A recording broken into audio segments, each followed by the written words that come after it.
ఇద్దరం చిన్నప్పటి నుంచి ప్రాణ స్నేహితులం. కలిసి తిన్నాం, కలిసి పెరిగాం. ఒకరి బట్టలు ఒకరం వేసుకున్నాం.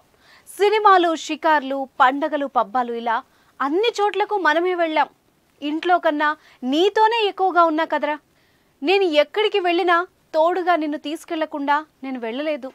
మనసు బాగోలేక నీ దగ్గరకు వస్తే కొండంత ధైర్యం చెప్పేవాడివి కదరా. నన్ను విడిచి ఎలా వెళ్ళాలనిపించిందిరా నీకు?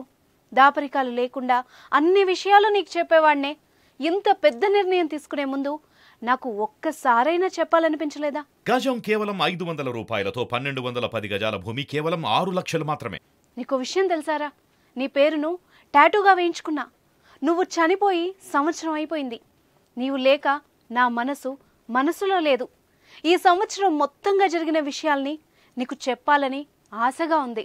అందుకే నీ దగ్గరికే వస్తున్నారా అంటూ సంవత్సరం క్రితం తన స్నేహితుడు చనిపోయిన స్థలానికి వెళ్ళిన ఓ యువకుడు ఇలా మాట్లాడుతూనే తన ప్రాణాల్ని కూడా అక్కడే వదిలిన ఒక హృదయ విదారక ఘటన ఇది. కష్ట సుఖాలను పంచుకునే మంచి మిత్రుడు, ప్రాణ స్నేహితులైన వారు ఎప్పుడూ కలిసే ఉండేవారు. ఒకరంటే ఒకరికి ప్రాణాలిచ్చుకునేంత ఇష్టం. గత ఏడాది రైలు కింద పడి స్నేహితుడు మృతి చెందగా, స్నేహితుడి ఆలోచనలతో ఏడాదిగా దిగులుగా ఉంటూ స్నేహితుడు మృతి చెందిన చోటే రైలు కింద పడి ప్రాణాలు తీసుకున్న ఘటన గద్వాల జిల్లా ఉండవల్లి మండలం పరిధిలో చోటు చేసుకుంది. పుల్లపూర్కు చెందిన విష్ణువర్ధన్ ఉండవల్లి ఐటీఐ కాలేజీలో ఎలక్ట్రికల్ విభాగంలో సెకండ్ ఇయర్ చదువుతున్నాడు. అతని మిత్రుడు అదే గ్రామానికి చెందిన రమేష్ గత ఏడాది రైలు కింద పడి ఆత్మహత్య చేసుకున్నాడు. అప్పటి నుంచి రమేష్ గురించే ఆలోచించేవాడు విష్ణువర్ధన్. రమేష్తో గడిపిన తన జ్ఞాపకాలను స్టేటస్గా పెట్టుకుని మిత్రుడి పేరును టాటూ కూడా వేయించుకున్నాడు. గురువారం ఇంటి నుంచి బైక్ మీద రమేష్ చనిపోయిన స్థలానికి వెళ్ళాడు విష్ణువర్ధన్.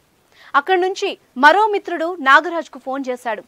అరే, నేను రమేష్ చనిపోయిన చోటుకొచ్చాను, మరి కాసేపట్లో నేను కూడా వాడి దగ్గరికి వెళ్తున్నాను, బాయ్రా ఇక అంటూ ఫోన్ని కట్ చేశాడు.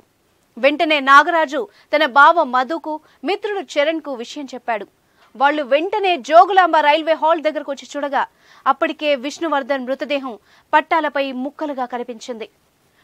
వాడంటే నాకు ఇష్టం అంటూ ఎప్పుడు చెప్పేవాడివి, మరీ చనిపోయే అంత ఇష్టం అని తెలుసుకోలేకపోయాంరా అంటూ ఇద్దరు స్నేహితులు మృతి చెందారన్న విషయం తెలుసుకున్న మిగిలిన స్నేహితులు కన్నీరు మున్నీరుగా విలపించారు.